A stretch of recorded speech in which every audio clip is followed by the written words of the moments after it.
2장 그리드가 전선을 얻었을 때 전기는 그 어떤 것도 닮지 않았다. 전기는 고체도 액체도 기체도 아니다. 빛이나 열과도 아주 다르다. 바람이나 파도처럼 움직이지도 않는다. 우리가 아는 것 중에서 전기와 닮은 것을 굳이 꼽자면 중력 정도일 것이다. 말하자면 전기는 일종의 힘이다. 그러나 중력과 달리 전기는 순식간에 사람을 죽일 수 있다. 전기 때문에 사람이 죽는 경우는 대부분 야생의 전기, 즉 번개 때문에 발생한다. 하지만 전기는 철저하게 길들여진 상태에서도 위험하다. 그래서 우리는 전선에 손대지 않고 집에 있는 전기기기에 이상이 생기더라도 스스로 수리하지 않으며 아이들이 머리핀을 콘센트에 꼽지 못하게 한다. 그리드가 처음 설치되었을 때 사람들은 감전사가 두려워 전구조차 스스로 교체하지 않았다. 이 일을 대신한 것은 훈련된 전구 교체원들이었다. 이들은 자전거를 타고 집을 방문해 등에 맨 거대한 자루에서 입으로 불어 만든 진공 램프를 꺼내 지난 몇 주 동안 불을 밝히다 수명이 다 된 전구들을 모두 교체했다. 오늘날 우리는 전기가 힘이라는 것을 알고 그 작동 방식도 조금은 이해하고 있다. 작동 방식에 대해서는 이 장에서 살펴볼 것이다. 이번 장에서 나는 오늘날의 모습과 많이 다른 그리드의 초기 모습을 이야기할 것이다. 에디슨의 첫 번째 그리드가 만들어지고 파괴된 시기가 지나고 나서도 전기가 정확히 무엇인지 한동안 아무도 알지 못했다. 전기가 어떤 효과를 일으키는지 정확히 알려지지 않은 상태에서 서커스 쇼의 코끼리와 사람들 그리고 수많은 개가 전기 실험으로 죽어갔다. 동력 장치에서 확보되어 가정과 작업장으로 전선을 통해 전송되고 등불을 밝히며 초창기 전기장치를 가동시키는 동안에도 생명 없는 것에 생명을 전달하고 다른 한편으로 살아있는 것의 생명을 앗아가는 능력을 지닌 전기는 자신의 비밀을 우리에게 익숙한 언어에서 점점 더 멀어지는 물리학 속에 감추고 있었다. 전기가 무엇인지 그 실체를 제대로 아는 사람은 드물었지만 전기를 생산하고 전송하는 기술이 정교해지면서 다른 동력과 달리 이 동력은 멀리 떨어진 지점의 전력 생산과 동시에 사용될 수 있다는 사실이 명백해졌다. 전력을 여기에서 만들어 사실상 같은 시기에 저기에서 사용하는 것이 가능해진 것이다. 전기 덕분에 시간은 공간의 속박에서 벗어났고 19세기의 여러 발명에도 전기의 이러한 능력이 활용되었다. 1830년대 등장한 전시는 마을 전체, 나중에는 전 세계에 메시지를 순식간에 보낼 수 있었다. 전화, 1876년은 음성을 전달할 수 있었다. 라디오, 1896년은 음악과 노래를 무선으로 전달할 수 있었다. 축음기, 1877년은 음악을 취입해 복제할 수 있었다. 처음에 축음기 디스크는 제작하는 데 상당한 시간과 물자가 필요한 밀랍 재료로 만들어졌지만 쉘락 디스크가 등장하자 한 장소에서 녹음한 음악을 지구상 어느 곳에나 보낼 수 있게 되었다. 이런 기술들은 대중의 상상을 자극했으며 시장의 특정 영역을 장악해가며 효율이 낮은 기술들을 대체했다. 전시는 우편의 속도가 고통스러울 만큼 느리게 느껴지도록 만들었지만 전신도 얼마 지나지 않아 장거리 통신에 지장 있는 경우만 빼면 전화에 의해 대처되었다. 전기는 증기기관을 대처했다.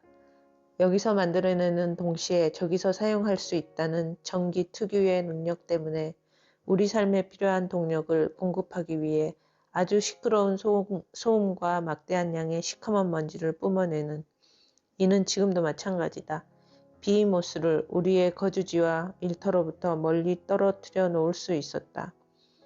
우리는 아주 오래전부터 동력을 만들고 이를 사용해 왔지만 전기 덕분에 우리는 동력을 생산하는 장소와 소비하는 장소가 일치해야 한다는 한계에서 조금씩 자유로워졌다. 여기에는 동력원을 발전소와 분리한다는 의미가 있을 뿐만 아니라 정미소를 물레방아로부터, 전차를 말로부터, 빛을 불로부터 분리한다는 의미도 있었다. 한 지점에서 다른 지점으로 동력을 전송하는 전기의 이러한 능력이 전기의 특성으로 크게 주목받는 데는 17년 정도의 시간이 필요했다.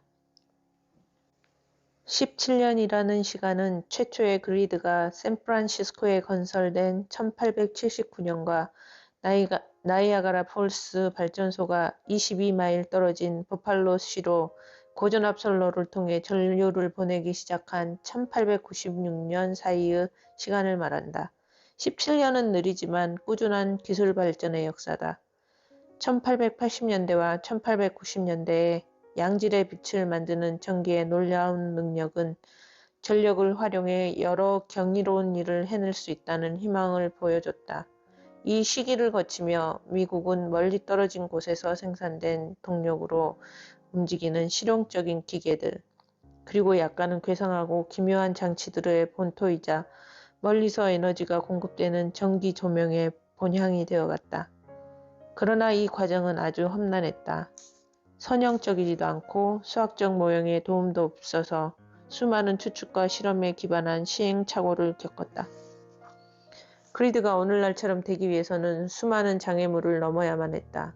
그래서 패러데이가 전기를 길들이는 데 성공한 1830년대부터 대규모 그리드 투자가 진행된 1880년대와 1890년대, 그리고 미국의 모든 사람이 전기에 깊게 의존하게 된 오늘날까지 미국이 어떻게 오늘날과 같이 전기를 사용하게 되었는지 그 역사를 이야기할 때 미국이 가지 않았던 길은 그다지 주목받지 못했다. 그러나 제대로 분석되지 않은 대안적인 방향을 무시해서는 그리드 형성의 역사를 이해했다고 말할 수 없다. 가지 않은 길을 점검해야 하는 이유는 초기 발명가들이 수행한 사업을 이행하기 위해서는 이들이 어떤 경쟁 환경에서 일했는지를 파악해야 하기 때문이다.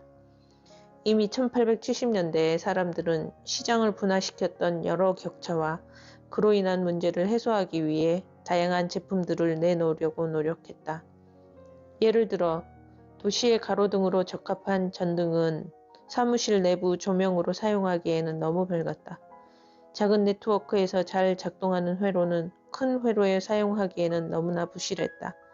짧은 거리에서 완벽하게 작동했던 전류는 먼 곳으로 전송될수록 점차 그 힘이 약해졌다.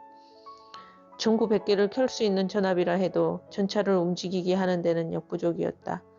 전력시장의 초창기에 시장성 있는 전기 시스템에서 일어난 모든 실패는 더 나은 경로와 해결책을 위해 밑거름이 되었다.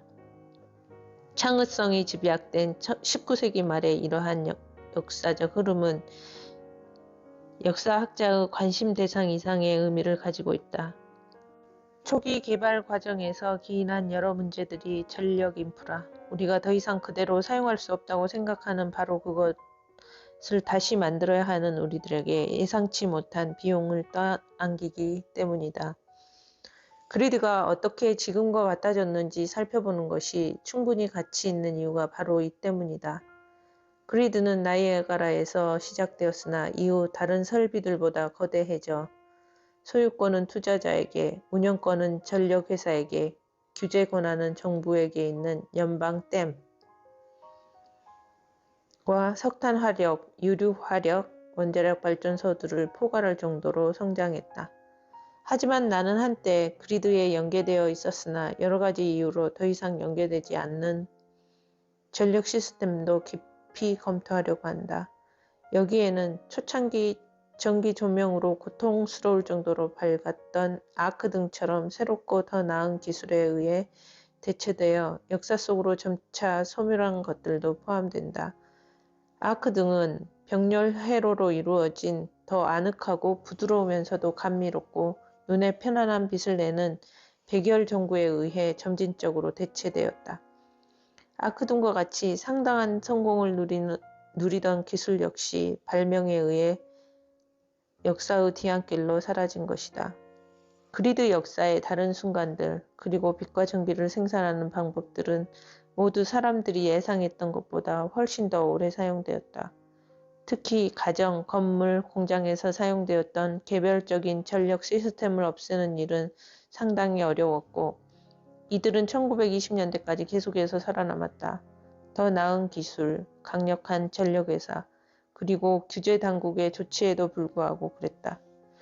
이 사설 발전소들은 적지 않은 사람들이 선호했기 때문에 에너지 공급 수단으로 건재할 수 있었고 1970년대 후반 최초의 중대한 그리드 개혁 조치가 진행되자마자 이들은 무려 50여 년간 가동을 멈췄음에도 다시금 출현해 전력산업 현장에서 존재감을 새롭게 드러냈다. 더 근래 들어서는 태양광 발전소의 혜성 같은 등장과 더불어 1880년대에는 선호되었으나 이후 130년 동안 교류라는 경쟁자에게 압도당했던 직류 역시 아주 흥미로운 방식으로 그리드로 돌아왔다. 물론 1880년대의 세계와 오늘날의 세계는 완전히 다르지만 사적 소유, 즉 한정된 영역에 대한 개인의 통제권은 여전히 호소력이 있다. 그리고 흥미롭게도 개인 소유의 소규모 전력 시스템이야말로 이러한 통제권 또는 사적 소유와 가장 부합하는 기술이다. 그리드 형성에 대한 이야기는 말하자면 아주 급격한 기술적 변화에 대한 역사다. 그리드를 발명하는 동안 과학자들은 새롭게 길들인 전기력으로 무엇을 할 수 있는지 크고 작은 여러 기기들이 전기의 놀라운 힘을 광범위한 응용 영역에서 어떻게 실현할 수 있을지를 배워나갔다. 나는 이 이야기에서 승자 또는 패자를 규정하려고 하지 않을 것이다. 오히려 아주 빠른 기술적 변화 속에서 일어난 일들을 조명하며 그래서 가장 창의적인 사람들조차 그리드라는 게임에 발을 디딘 이상 짤막한 승리의 순간을 누린 다음에는 자신이 성취한 지위를 곧바로 새로운 비전과 능력을 갖춘 경쟁자에게 넘겨주고 몰락했다는 점에 주목해야 한다고 이야기할 것이다. 1830년대에 마이클 패러데이가 실험을 수행한 이후로 우리는 전자기력을 이용해 전기를 만들 수 있게 되었다. 또한 1800년 알렉산드로 볼타가 화학전지를 발명한 이후 산화환원 반응이 일어나는 배터리를 만들어 전기를 만들 수 있게 되었다.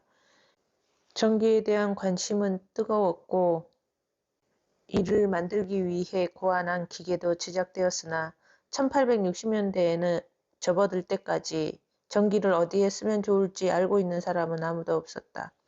1870년 인류는 전기를 생산하고 통제할 수 있었지만 우리의 일상은 전기와 무관했다. 1세대 전기 제품 개발자 모두가 발명가로 판매 가능하며 생산성 있는 기술을 추구했다. 가운데 상당수는 그 답이 조명일 것이라고 생각했다. 당시 쓰인 조명은 불꽃이 뿜는 먼지로 눈이 따가웠고 주변에 검댕이 휘날렸다. 게다가 야간 조명은 워낙 비싸서 잠도 일찍 자야 했다. 거의 모든 사람의 생업과 일상생활에서 그 시대를 지배한 촛불과 가스램프보다 더 나은 조명이 그 무엇보다도 더 절실했다. 1871년 샌프란시스코 성 이나시오 대학의 교수인 조셉 네리 신부가 자신의 창문에 밧데르로 작동되는 작은 전등을 설치한 일은 당시 큰 화제가 되었다. 그로부터 10년이 채 지나지 않은 1879년 샌프란시스코에 최초의 중앙 아크등 시스템을 설치했다. 이 시스템은 석탄 화력 증기 엔진으로 구동하는 발전기 2개로 구성되어 4번가와 마켓 스트리트에 놓였다. 이는 충격적일 만큼 밝은 등 20개를 밝히는 작은 규모였지만 그럼에도 분명 그리드였다. 그보다 덜 알려져 있지만 시에라 네바다의 금광에서도 불을 밝히기 위해 수력발전소에서 전기를 끌어와 전기 조명을 사용했다. 광산에 불을 밝히는 최초의 전기 그리드는 1879년에 처음 가동했다. 찰스 브러시가 고안한 수력 시스템을 활용해 광산주들은 밝기가 개당 3,000촉광에 달하는 아크등을 밝혔다. 이 조명들은 광부들이 밤을 새워 일할 수 있게 해줬으며 그에 따라 산속에서 금을 찾는 시간도 2배로 늘어나 결국에는 광업회사의 이익을 증대시키는 가장 중요한 도구가 되었다. 이 회사들은 점차 전기 펌프와 승강기에도 전기를 공급하고 수차에서 멀리 떨어진 곳까지 전류를 수송하기 위해 점점 더 긴 전선도 함께 부설하기 시작했다. 전기가 산업의 동력으로 널리 사용되면서 산업에서 수행하는 전기의 필수적인 역할들을 더 강력하게 지원하고 여러 상황에도 더 잘 대응하기 위해 그리드는 점점 더 성장하며 여기저기로 뻗어나갔다. 언론도 전기 조명에 환호했다. 사무원, 기자, 재봉사 모두 생계를 위해 눈을 사용해야 하는 사람들이다. 보다 전기 조명을 더 절실하게 필요로 했던 사람들도 없을 것이다. 물론 화이트칼라 사무 직원들이나 기자들이 근무하는 대규모 오피스 빌딩에 전기 조명이 흔해진 다음에도 여성 재봉사들은 깜빡이는 가스등 아래서 재봉을 해야 했다. 1879년 전기가 도입된 시에라 네바다에 전기 조명 시스템이 도입되었다는 사실이 지역 언론인 샌프란시스코 크로니클에 보도되었다.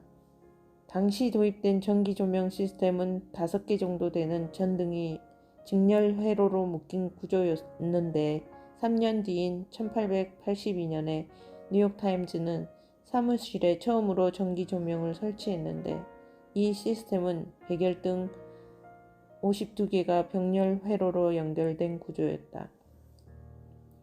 회로 구조가 직렬에서 병렬로 변했다는 이 미묘한 사실은 그리드에서 일어난 첫 번째 혁명이다. 우리는 전구 발명의 공로를 토머스 에디슨에게 귀속시키는 경향이 있지만 그의 가장 뛰어난 발명은 병렬 회로, 즉 현대 세계를 이루는 기술적 구조물 가운데 그의 공로를 가장 두드러지게 하는 회로 구조를 고안한 데 있다. 아크등보다 은은한 조명을 만들기 위해서는 먼저 병렬 회로가 발명되어야만 했다. 에디슨이 살던 시대의 엔지니어, 물리학자, 수성공, 발명가는 모두 전류를 물리적으로 분할하는 작업이 기술적으로 불가능하다고 보았다. 다시 말해 모든 방에 소켓을 설치하고 이 소켓에 전구를 꽂는 것은 비용이 너무 많이 들 뿐만 아니라 자연 법칙에도 어긋난다고 믿었다.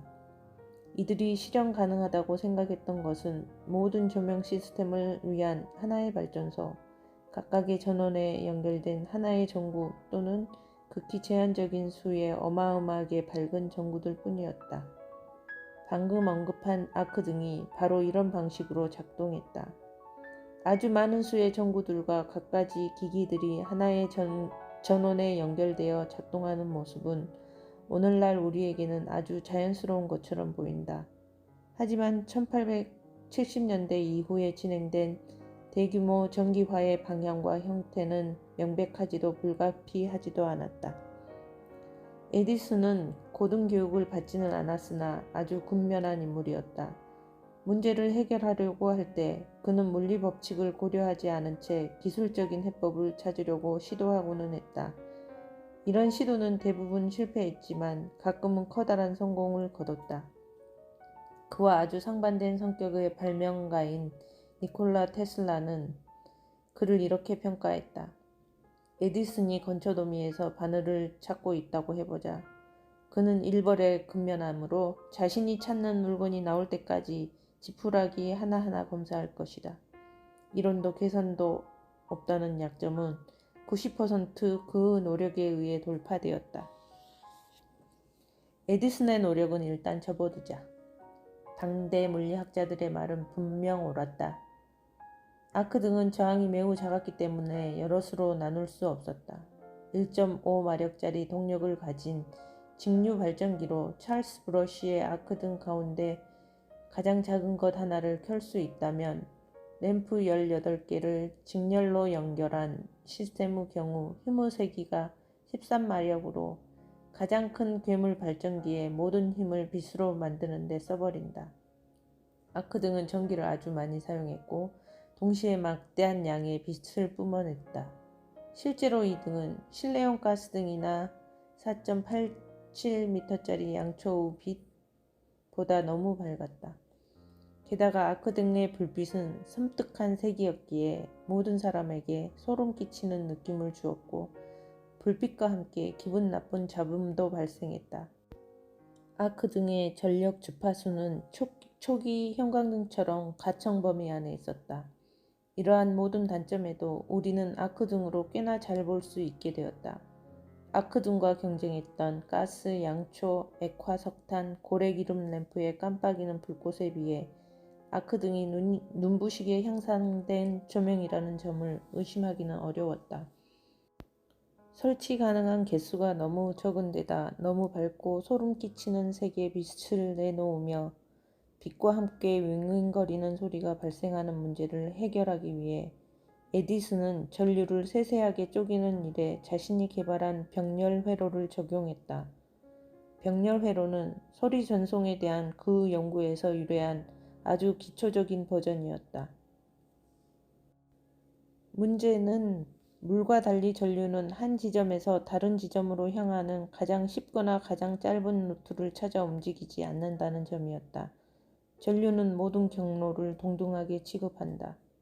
이는 전류가 흐를 수 있는 두 개의 경로가 있는데 두 번째 경로가 첫 번째보다 20배 정도 길다고 하더라도 전류는 두 경로를 동시에 무차별적으로 흐른다는 뜻이다. 경로가 40개로 늘어난다고 해도 이 모든 경로가 전기가 흐른다는 점은 바뀌지 않는다. 이러한 사실에 근거해 병렬과 직렬이라는 두 가지 회로의 차이를 간단히 설명할 수 있다. 병렬 회로에서는 각각의 가능한 경로를 택해 움직이는 전류의 패턴이 모두 그리고 동시에 허용되지만 직렬 회로에서 전류는 단 하나의 경로만을 따라 이동한다.